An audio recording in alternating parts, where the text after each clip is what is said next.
Gloria a Dios en las alturas y paz en la tierra a los hombres de buena voluntad. Hola, estimados hermanos y simpatizantes de nuestro canal. Estamos nuevamente junto a ustedes para difundir las enseñanzas de Madre Antonia y de los maestros de la cosmogonía, que constituyen el Evangelio eterno que debe ser difundido antes del fin de nuestra civilización, tal como está escrito. Hoy vamos a conversar sobre varios temas que son bastante delicados, principalmente por las controversias que generan en la opinión pública. Nos referimos a los productos transgénicos, los trasplantes de órganos, la manipulación genética, la fecundación in vitro y el aborto. ¿Comencemos por los trasplantes? Bien. Muchos se preguntan hoy por qué debemos permitir que alguien muera cuando le falla algún órgano si la ciencia médica puede resolver el problema. Además, existe la sensación de que donar órganos es una muestra de amor y solidaridad con nuestros semejantes. Ciertamente pareciera que es un gran acto de amor donar órganos, pero quienes lo propician, ¿se habrán preguntado alguna vez si lo permite la ley divina? Bueno, la respuesta a este interrogante es corta y precisa. No son lícitos los trasplantes de órganos. Madre Antonia y los maestros de la cosmogonía nos enseñaron lo siguiente. El cuerpo que tenemos solo nos ha sido facilitado para nuestro progreso espiritual. Por lo tanto, no es de nuestra propiedad y mal podemos disponer de él. Cada persona tiene los órganos que la justicia divina le permitió, de acuerdo a sus obras, a lo que le corresponde realizar y a las experiencias que debe recibir en su paso por la vida terrena. Sabemos que la sabiduría de nuestro Creador es infinita, basta observar su maravillosa obra. Y si existen prohibiciones a ciertos actos es debido a razones muy poderosas, que las más de las veces escapan a nuestro entendimiento o a nuestro conocimiento. Pero tenemos la absoluta certeza que son dadas con el amor más sublime. Algo así como cuando éramos pequeños y nuestros padres nos advertían que no tocáramos la estufa o que no pusiéramos clavos en los enchufes eléctricos. Definitivamente no entendíamos el trasfondo de cada prohibición y más de alguno no la respetó y aprendió de la peor forma. Intentaremos entonces comprender un poco más a fondo el por qué no es lícito donar o recibir órganos de otras personas. De seguro quedarán muchas preguntas sin responder, pero al menos ya sabemos que no lo debemos hacer, que es la enseñanza más importante que deseamos transmitirles. Si bien todos tenemos libre albedrío, no debemos olvidar nunca que cada acción o causa tiene un efecto o consecuencia que debemos asumir. Tenemos que partir de una premisa muy importante. Solo Dios determina la duración de la vida de cada persona. Cuando sufrimos por dolencias en alguno de nuestros órganos, es porque debemos pagar faltas anteriores. Ahora bien, si es una falla que determina un próximo desenlace fatal, es debido a que se aproxima el momento de nuestra vuelta al astral.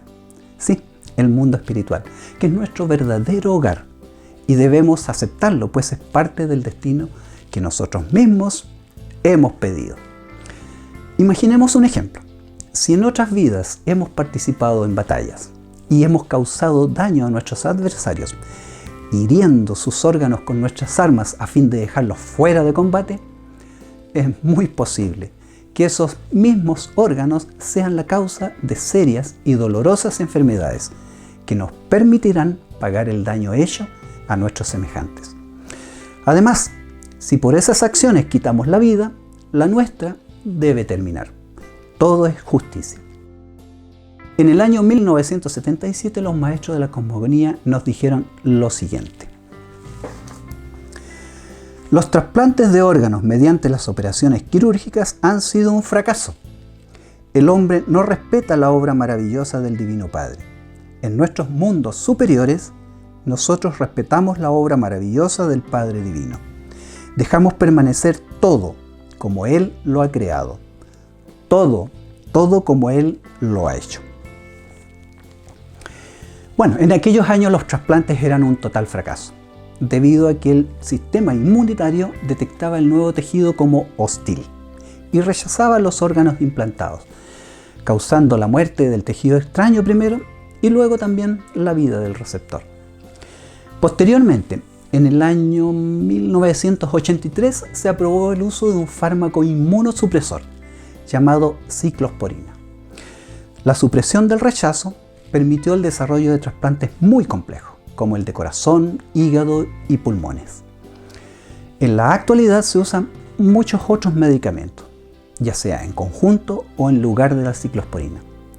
Pero se dice que aún tienen el problema de ser poco específicos, por lo que inhiben no solo lo que se desea bloquear, sino que producen una reducción general de la respuesta inmunológica del cuerpo. De esta manera, el paciente queda expuesto a las más diversas infecciones. Estos fármacos, que al paso del tiempo son tóxicos para la vida de las personas, se tienen que suministrar generalmente durante toda la vida del paciente. Y se ha visto en algunos casos que al estar inmunodeprimidos se vuelven susceptibles a microbios intracelulares, que son muy difíciles de erradicar. Y también presentan una mayor incidencia de cáncer, sobre todo de tumores asociados a virus oncogénicos. Los maestros de la cosmogonía también nos dijeron lo siguiente: las personas que hacen donación de sus órganos para ser usados en trasplantes, después de su fallecimiento, son castigados con muerte prematura, porque ellos no son dueños de su materia, sino que ésta pertenece al Padre Divino y solo les ha sido facilitada a cada espíritu humano para trabajar en su progreso espiritual, y solo durante el periodo de su actual vida física en la tierra. Podemos entender entonces que las vidas de quienes han donado órganos terminarán en forma anticipada en su próxima o futuras encarnaciones, pues hicieron uso indebido del cuerpo que se les había facilitado, y además por su acción alargaron la vida de otra persona, que debió haber terminado en un momento preciso y exacto. Es cierto que es muy difícil y doloroso dejar partir a un ser querido, y generalmente hacemos todo lo que está a nuestro alcance para evitarlo, lo que está muy bien, pero en la vida hay instancias que están más allá de nuestras posibilidades y también de nuestra voluntad. En el caso de los trasplantes hay muchas otras implicancias a considerar. Por ejemplo, se sabe perfectamente que los órganos de un cadáver no sirven para trasplantes. La condición necesaria para que los principales órganos sean de utilidad es que la persona a quien se le extraen se encuentre con muerte cerebral y el resto del organismo continúe con vida. Se le llama muerte cerebral a la pérdida permanente de la actividad del cerebro, lo que da como resultado que el paciente no pueda respirar o mantener cualquier otra función vital por su cuenta. Se considera que es irreversible. Para lograr que no ocurra un paro cardiorrespiratorio, se le mantiene por medio de aparatos de respiración mecánicos. Si estos dispositivos se desconectaran, el cuerpo dejaría de recibir ayuda externa y en un breve plazo le sobrevendrá la muerte, pero esta será una muerte natural, ya que el cuerpo en este caso es incapaz de automantenerse con vida física. En muchos países se ha establecido la muerte encefálica o cerebral como muerte de la persona, lo que significa que el donante está legalmente muerto. Esto permite extraer sus órganos mientras aún tiene vida. El ser humano no es solo un cuerpo, es una trinidad: cuerpo, alma y espíritu. La muerte de las células del cerebro impide que el donante se pueda manifestar. Sin embargo, si el resto del organismo continúa funcionando, es porque su espíritu no ha desencarnado aún. Por lo tanto, el cuerpo continúa con vida. Hoy en día existe un gran apoyo a las donaciones de órganos y se les justifica con hermosas palabras. No hay duda de aquello. Pero nuestra sensación es que no se entrega toda la información de cómo se realizan los procedimientos clínicos. Cuando los futuros donantes leen o escuchan la frase "después de mi muerte", seguramente muchos de ellos no imaginan que no será sobre sus cadáveres, sino que será cuando estén en coma y con el resto de sus órganos funcionando, los que serán extraídos mientras su corazón esté todavía latiendo. Y será precisamente su corazón el que corten al último, a fin de mantener el flujo sanguíneo para el resto. Finalmente, el donante alcanzará la muerte a causa de la extracción de los órganos que le son vitales para sostenerla. Esta no es una muerte natural, ni siquiera eutanasia, por lo que perfectamente podría llegar a calificarse como un asesinato legal. Hay países que han adoptado anestesiar al donante para que no sienta dolor cuando le extraen los órganos, al menos algo de humanidad. Y esto no es todo. Aunque no lo crean, hay más consecuencias en la donación y trasplante de órganos. Hay una frase muy conocida, desde muy antiguo también, que expresa lo siguiente: el hombre es lo que come, o también somos lo que comemos. Para entenderlo mejor, vamos a revisar en primer lugar algunas prohibiciones que están en las Sagradas Escrituras. Y una de ellas es la prohibición estricta de no comer sangre o animales con su sangre. Esto es algo que hoy no se respeta mayormente, pues pese a estar prohibida la sangre en muchas religiones, se consume en casi la mayoría de los países, bajo distintos preparados, desde caldos, postres y budines hasta embutidos. Los maestros de la cosmogonía nos reafirmaron que no debíamos ingerir productos confeccionados con sangre. Este es un tema muy relevante, porque hay razones de índole espiritual que ahondaremos en otra oportunidad. Además de la sangre también están descritos los animales que se pueden comer y cuáles no. Es indudable que debe existir una razón muy poderosa por la que Dios prohibió ingerir muchos tipos de animales y sí permitió herbívoros que tengan dos condiciones: la pezuña hendida y que rumien.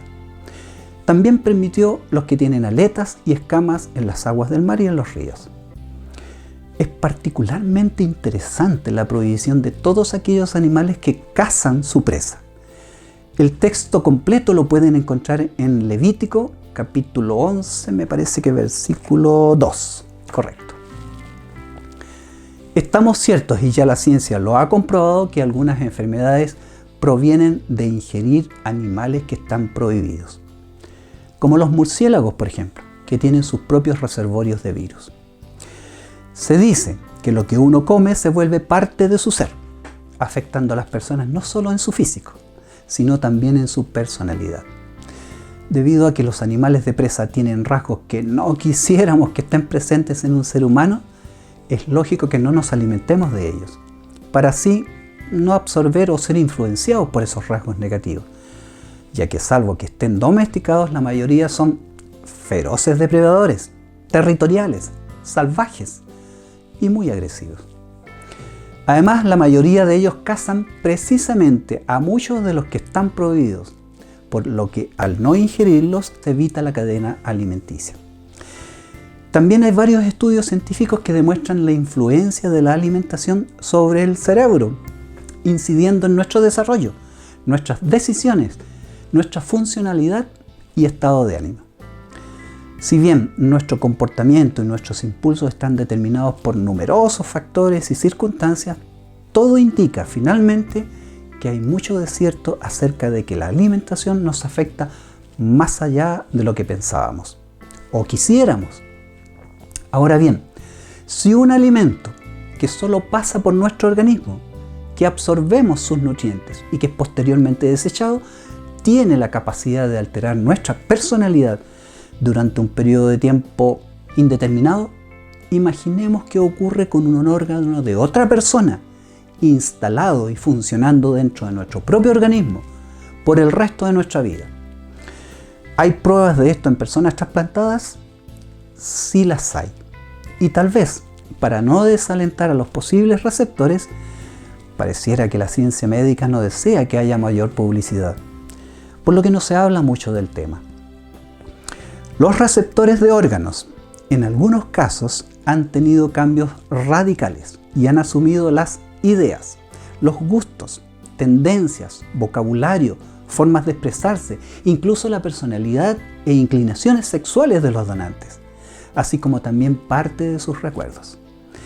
También hay casos en que sufren los dolores físicos de aquello que les quitó la vida a sus donantes. Algunos cambiaron radicalmente sus apetencias alimenticias.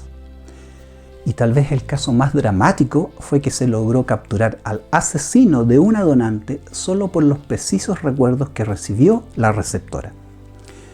Esto indica que los donantes, como seres espirituales, esenciales y eternos, causan una influencia física y mental sobre los receptores, que no tendrían de no poseer una parte de ellos. Estos hechos escapan a la ciencia del plano físico, pues son del ámbito espiritual. Y gracias a las observaciones realizadas por profesionales médicos e investigadores, estos cambios se han podido verificar en las personas trasplantadas. Terapeutas que tratan problemas físicos y emocionales en sus pacientes, utilizando técnicas conocidas como biomagnetismo y bioenergía, declaran que no pueden ejercer acciones sobre órganos trasplantados, pero sí sobre el resto del cuerpo. La verdad es que sería muy largo de contarles los casos documentados, por lo que si el tema les interesa, les instamos a buscar mayor información, pues hay suficiente. Pero no podemos dejar de contarles algo que nos llamó mucho la atención en aquellos pacientes que han recibido específicamente un corazón. Ellos sienten que tienen otra persona dentro de ellos. Sus experiencias son increíbles y las cuentan en el libro El Código del Corazón del Dr. Paul Pearson, quien atribuye estos fenómenos a una memoria celular y no a la causa principal, que es la influencia de los espíritus. Las preguntas finales que nos podemos hacer son: ¿qué ocurre si recibimos un órgano de un enajenado, un criminal o un psicópata? ¿Cuándo termina la influencia de las personas donantes en los receptores? ¿Tendrán los trasplantes alguna relación con los nacimientos de personas que comparten uno o varios órganos? No tenemos la respuesta, pero da para pensar, ¿verdad?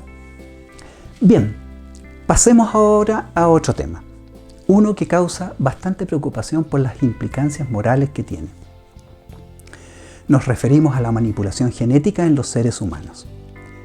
Se sabe por estudios científicos que los genes determinan muchas características, tales como formas, rasgos corporales, comportamientos, posibles enfermedades, aptitudes, habilidades, formas de expresarse y actuar frente a determinados estímulos, etc. Es algo así como un molde, pero con infinitas posibilidades. De acuerdo a la justicia divina, la genética de nuestro cuerpo es como un traje a la medida para nuestro espíritu, que si bien le impone limitaciones, también le permite muchas otras cosas. Algunas de estas características son rasgos negativos y debemos luchar en contra de ellas para intentar cambiarlas y volverlas positivas, pues son verdaderas pruebas para nuestro espíritu. En un planeta como la Tierra, que sabemos que está en una etapa muy temprana de desarrollo espiritual y moral, la aplicación de modificaciones genéticas en los seres humanos está totalmente prohibida, pues va en contra de las leyes divinas, ya que cada persona viene con la secuencia genética perfecta que le corresponde para su evolución espiritual, ya sea porque así lo pidió o porque en justicia lo merece. Ya hemos hablado en otras ocasiones del denominado karma. Por lo tanto, deberá pasar por la experiencia ya determinada o predispuesta por la estructura de genes que llevará consigo y que le darán tanto condiciones positivas como negativas para afrontar y desenvolverse en la vida. Además, y aquí un gran peligro, el conocimiento genético abre las puertas para ser utilizado en contra del mismo ser humano, ya que podría este ser objeto de discriminaciones fundadas en sus características genéticas, atentando contra sus derechos humanos, su libertad y su dignidad. ¿Qué uso se está dando actualmente al conocimiento genético? Se está aplicando en muchas áreas y una de ellas es la reproducción humana asistida. Sin embargo, cualquier técnica utilizada en este ámbito está prohibida en la ley divina. En la concepción natural, como el Divino Padre Creador lo ha determinado, se calcula que son alrededor de 300 millones de espermios los que recorren el camino para lograr fertilizar un óvulo. Pero son muchos menos los que llegan a destino. La ciencia ha descubierto que la fecundación no siempre la realiza el primero que llega, pues el óvulo rechaza a algunos. Luego, al que le permite entrar será aquel que tiene la mejor estructura genética que necesita el espíritu que viene a encarnar, y que junto a los genes de su madre tendrá la combinación adecuada a sus propósitos. Lo que la ciencia aún ignora es que este proceso es dirigido desde el mundo espiritual, Sin embargo, con el desarrollo de las técnicas de la fecundación in vitro, se realiza un diagnóstico genético y se elige uno sano para implantarlo en el útero de la madre. Así, evitan la gestación de un niño afectado genética o cromosómicamente. Toda esta manipulación va en contra de cómo ha organizado la vida nuestro supremo creador. Pero el hombre ha ido aún más allá.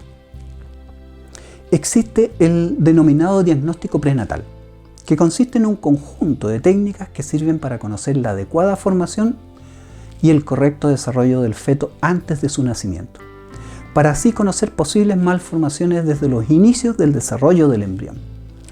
De este modo, pueden aplicar algún tratamiento que logre subsanar el problema o bien darles la oportunidad a sus padres para decidir abortar. Sin embargo, el aborto es un gran y grave error, por muchos motivos, y además está prohibido también en la ley divina. Es un tema muy delicado, porque estamos hablando de vidas humanas. Es cierto que existen embarazos con inviabilidad fetal, en que las posibilidades de supervivencia son nulas, o casi nulas, pero son casos excepcionales y tienen su razón de ser. También, cuando existe riesgo vital para la madre, la pareja debe tomar una decisión en conjunto con los médicos para preservar su vida. Lo importante es que siempre se tenga en consideración que así como a nosotros se nos dio la oportunidad de nacer, es nuestro deber darles la oportunidad a otros espíritus, aunque para algunos su destino sea difícil y doloroso, puesto que necesitan estas duras pruebas para progresar. Además, siempre existen opciones para aquellas parejas que no desean hacerse cargo de un hijo que ya viene en camino. Pero el aborto es la peor de todas y la que debemos evitar a toda costa, porque tiene consecuencias dolorosas para quienes optan por realizar esto último. Bueno, hay otro tema que está preocupando mucho a las personas que cuidan su alimentación. Hablamos de los productos transgénicos, es decir, la manipulación genética en la agricultura. La intervención genética en este ámbito también es una contravención a las leyes divinas. El hombre no respeta la obra maravillosa del Divino Padre y cree erróneamente que está mejorando los vegetales y otras cosas, pero la naturaleza ya es perfecta y todo tiene una razón de ser.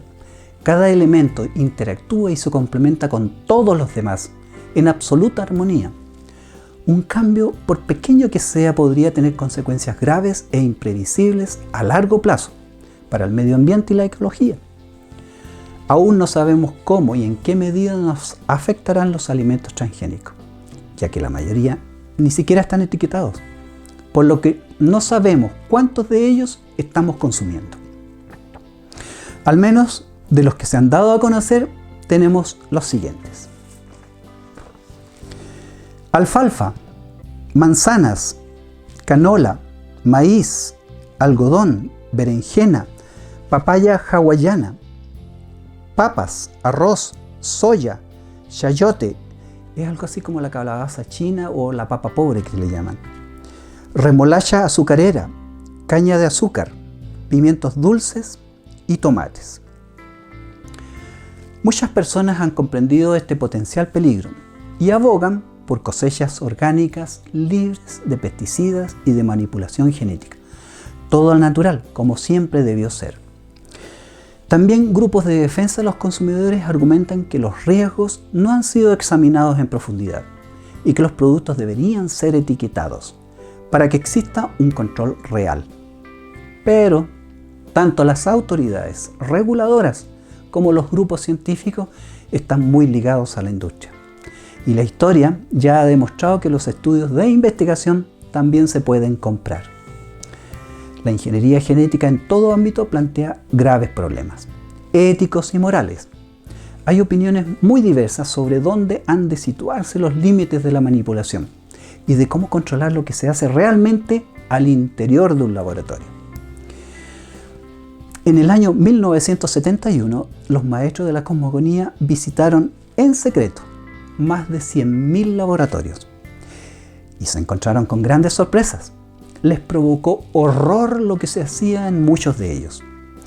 En un futuro video les hablaremos sobre lo que nos dijeron, Pero al final de este video les contaremos algunos experimentos genéticos que ya se hacían en 1978 y que aún continúan siendo secretos. Bueno, uno de los peligros que la manipulación conlleva es la llamada contaminación genética, es decir, la transmisión de genes desde un organismo genéticamente modificado hacia uno no modificado. En la naturaleza, el flujo de genes se da en los animales mediante el apareamiento y en las plantas mediante la polinización. Pero, ¿qué pasará cuando se mezcle uno natural con uno alterado? Hay mucha incertidumbre, especialmente porque las consecuencias podrían no aparecer inmediatamente.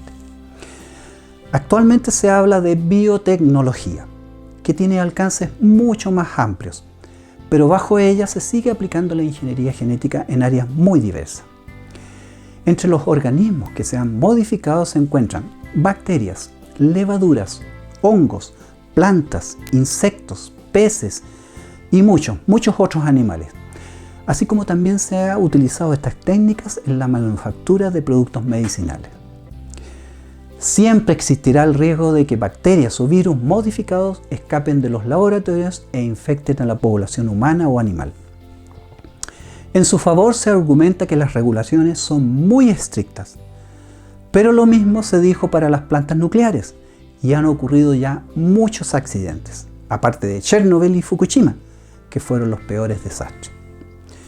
En el caso de los vegetales transgénicos se dice que estos productos no generan semillas viables o que pierden sus características, por lo que se pone a los agricultores en una situación de dependencia total frente a los proveedores, y que son generalmente grandes empresas multinacionales que controlan qué, cómo, cuánto se produce y, por supuesto, también el precio.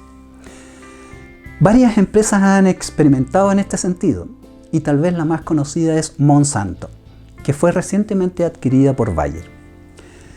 Ambas tienen un historial de vida e inicios bastante oscuros, así como también productos muy cuestionados, que han sido objeto de demandas. El problema radica en el deseo de grandes agricultores para tener menores pérdidas y mayores ganancias. Esto incentiva el negocio de crear pesticidas y la modificación genética por parte de este tipo de empresas. A veces las ambiciones desmedidas del hombre son más valoradas que la salud y el respeto por la vida humana y la naturaleza.